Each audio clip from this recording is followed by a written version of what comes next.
बाप को चिट्ठी लिखा मैंने, तो बेटा कहता है कि चिट्ठी तो मुझे मिली ही नहीं। तो मैंने कहा कि अब बेटे को भी चिट्ठी लिखो। और इसके बाद ओवैसी कहते हैं कि तेजस्वी यादव, याद रखना, जो हाथ दोस्ती के लिए उठ रहा है वो तुम्हारे गिरेबान तक भी पहुंच जाएगा। इसका मतलब कि जो हाथ है वो हाथ तुम्हारे कॉलर को भी पकड़ लेगा। और सिंबॉलिक तौर पर यह बताने का प्रयास है, दिखाने का प्रयास है कि हम कमजोर नहीं हैं, कि तुमसे दोस्ती का हाथ बढ़ा रहे हैं। हम मजबूत हैं, लेकिन हम नहीं चाहते कि बीजेपी को फायदा हो, इसलिए हम तुमसे दोस्ती चाहते हैं। असदुद्दीन ओवैसी बिहार दौरे पर आते हैं। सीमांचल के 4 जिलों में ओवैसी का दौरा, और चारों जिलों के मुसलमानों के अंदर ओवैसी ऐसा एनर्जी भर रहे हैं कि सीमांचल में राष्ट्रीय जनता दल को नुकसान होने वाला है। ओवैसी कहते हैं कि तेजस्वी यादव के बारे में कि अगर बाप का जाकर के कोई आशीर्वाद ले ले तो बेटा क्या यह भी कहेगा कि मुझसे मेरा आशीर्वाद नहीं लिया। ओवैसी तंज करते हुए ये जो मुसलमान वहां पर उनकी सभा में होते हैं उनसे उदाहरण स्वरूप समझाते हैं, उनसे पूछते हैं। और ओवैसी इस वक्त पर तेजस्वी यादव के ऊपर हमलावर हैं।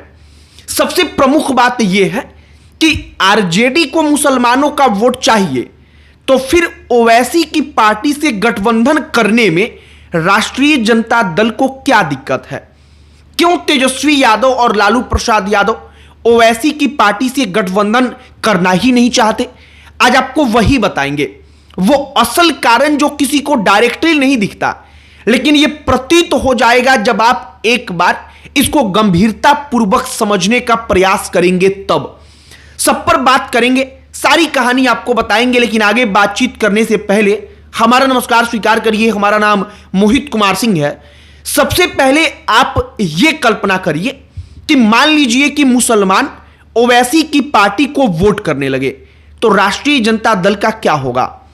राष्ट्रीय जनता दल का होगा ये कि उसका सबसे बड़ा वोट बैंक उससे छिटक जाएगा और राष्ट्रीय जनता दल रसातल में चली जाएगी।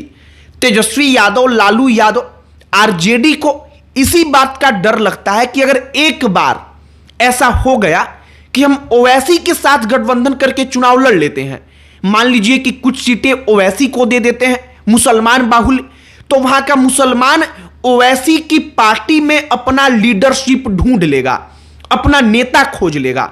इसके बाद क्या होगा कि वो मुसलमान उन्हीं नेताओं को फॉलो करने लगेगा और आरजेडी को डर लगता है कि इससे हमारी पकड़ मुसलमानों पर कमजोर होगी और जो ओवैसी की पार्टी होगी और मुसलमान नेता होंगे वो हमारी मजबूरी बन जाएंगे। मौजूदा वक्त में क्या है? मौजूदा वक्त में यही है कि मुसलमान बड़ा नेता रहे ना रहे, तवज्जो उसको ज्यादा दी जाए ना दी जाए, लेकिन वो आरजेडी को वोट करता रहता है। क्यों? क्योंकि लालू प्रसाद यादव ने एक बार जो लाल कृष्ण आडवाणी थे उनको गिरफ्तार करके फसल बोया था और उसे अब तक लगातार हर चुनाव में काटा जा रहा है। मुसलमान केवल इतने से ही खुश है कि लालू प्रसाद यादव ने लाल कृष्ण आडवाणी को गिरफ्तार करवा दिया था और मुसलमान को लगता है कि लालू प्रसाद यादव ही उसके असली हितैषी हैं। अब ओवैसी की पार्टी से गठबंधन ना करने का यह एक सबसे बड़ा कारण है। अब ओवैसी के ऊपर आइए कि वो बिहार में आकर के मुसलमानों के बीच कौन सा मैसेज दे रहे हैं। ओवैसी जनसभा से खुले तौर पर मुसलमानों को बताते हैं, संवाद करते हैं डायरेक्टली तेजस्वी के बारे में। वो कहते हैं कि इससे जब भी गठबंधन का कहता हूं तो ये कहता है कि चिट्ठी नहीं लिखा। ओवैसी कहते हैं कि इसके पिता को चिट्ठी मैंने लिखा है। अब बाप को चिट्ठी लिख दिया है और बेटा कहता है कि चिट्ठी ही नहीं मिला। ओवैसी कहते हैं कि हमने तब अपने प्रदेश अध्यक्ष को कहा कि इस बेटे को भी चिट्ठी लिखो, तो उन्होंने कहा कि इसको संदेश देंगे, मैसेज देंगे, केवल चिट्ठी नहीं लिखेंगे, अपने स्टाइल में। और इसके बाद आपको याद होगा कि आरजेडी कार्यालय के बाहर जो ओवैसी की पार्टी के तमाम नेता थे वो ढोल नगाड़ा लेकर गए थे बजाते हुए, और वो ढोल नगाड़ा वो मैसेज था कि खुले तौर पर मुसलमान ये देख पाए कि देखिए हम गठबंधन के लिए जा रहे हैं, लेकिन मुसलमानों की जो पार्टी है, ओवैसी जो मुसलमानों के नेता हैं, उनकी पार्टी को ये गठबंधन के लिए स्वीकार कर ही नहीं रहे। ओवैसी कहते हैं कि हमने तो सिर्फ इतना कहा कि कि मोदी का सीएम ना बने, इसके लिए हमें सिर्फ सीमांचल में 6-7 सीटें चाहिए बस। ओवैसी कहते हैं कि उनको यह स्वीकार नहीं। और अब आप समझिए कि जो ओवैसी है, उस ओवैसी से तेजस्वी यादव को डर कितना लगता है। हमने आपको सीधे तौर पर कहा कि आरजेडी को कोई ऐसा लीडरशिप नहीं चाहिए जो लीडरशिप कल की तारीख में तेजस्वी को ही चुनौती देने लगे। ऐसा ना हो कि वो नेता इतना मजबूत बन जाए, क्योंकि मुसलमान और यादव कोर वोटर है आरजेडी का, मुसलमान की जनसंख्या ज्यादा है, मुसलमान ज्यादा वोट करता है आरजेडी को, यह भी एक फैक्ट है। तो मुसलमान चाहेगा कि उसका लीडरशिप पनपे, और राष्ट्रीय जनता दल ऐसा कभी होने नहीं देना चाहती, क्योंकि उसको मालूम है कि इससे तेजस्वी यादव के ऊपर खतरा आएगा। तो कुल मिलाकर ओवैसी तेजस्वी यादव को धमकी देते हैं, तेजस्वी यादव को प्यार से समझाते हैं, हर कुछ कर देते हैं, हर हथकंडा अपना देते हैं, केवल इसलिए क्योंकि वो चाहते हैं कि एक साथ मिलकर चुनाव लड़ा जाए। बाकी जो तेजस्वी यादव हैं वो स्वीकार नहीं कर रहे हैं। इसका कारण मैंने आपको बताया कि वो नहीं चाहते कि मुसलमानों की कोई एक ऐसी पार्टी बन जाए जो पार्टी मुसलमानों को लगने लगे कि यही हमारी पार्टी है आरजेडी को छोड़कर, और वो आरजेडी को छोड़कर उसको फॉलो करने लगे। इसी बात का डर तेजस्वी को बिहार में है, अखिलेश यादव को उत्तर प्रदेश में है, और इसीलिए ओवैसी को वो अलग छांट देते हैं, अलग कर देते हैं।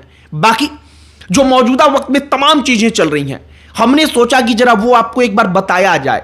सीमांचल का आप गुना गणित समझ लीजिए।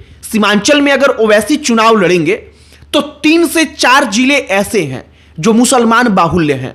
मुसलमान बाहुल्य किस प्रकार के? ऐसा नहीं कि 20%, 25% वोट, बल्कि 75% वोट कई कई जिलों में मुसलमानों का हो चुका है। उनकी जनसंख्या उतनी हो चुकी है, और इससे आप समझ सकते हैं कि ओवैसी का प्रभाव कितना बड़ा होगा। और कई दर्जन सीट पर जो मुसलमान वोटर है वही डिसाइड करता है कि आरजेडी जीतेगी या हारेगी। बाकी सीमांचल में निश्चित तौर पर ओवैसी बड़ा प्रभाव रखते हैं, क्योंकि अकेले ही चुनाव लड़कर, ना आरजेडी के साथ ना जेडीयू के साथ, वो अकेले चुनाव लड़कर आदमी कुछ छोटी पार्टियों के साथ मिलकर के, जिनका बेस वोट कुछ था ही नहीं, अकेले अपने दम पर लगभग 5 विधायक जिताता है, जिनमें से 4 विधायकों को तेजस्वी यादव बाद में तोड़ लेते हैं। लेकिन वो उसकी ताकत का एहसास तो अपना करा ही देता है। बाकी अब आगे देखते रहिए क्या कुछ होता है। जो मौजूदा वक्त की कहानी थी कि कॉलर पकड़ लेंगे, वैसी सिंबॉलिक तौर पर तेजस्वी को कहते हैं गिरेबान पकड़ लेंगे, हमने वो कहानी आपके सामने रखी है। बाकी आपकी प्रतिक्रिया इस पर क्या है कमेंट बॉक्स में लिखकर बताइएगा। अन्य कोई टॉपिक जिस पर आप चाहते हो कि हम वीडियो बनाएं, उसे भी कमेंट बॉक्स में लिखकर बताइएगा। हमारा पूरा प्रयास होगा कि हम उस पर भी वीडियो बनाएं। बाकी अंत में हमारा परिचय, हमारा नाम मोहित कुमार सिंह है। बहुत बहुत धन्यवाद।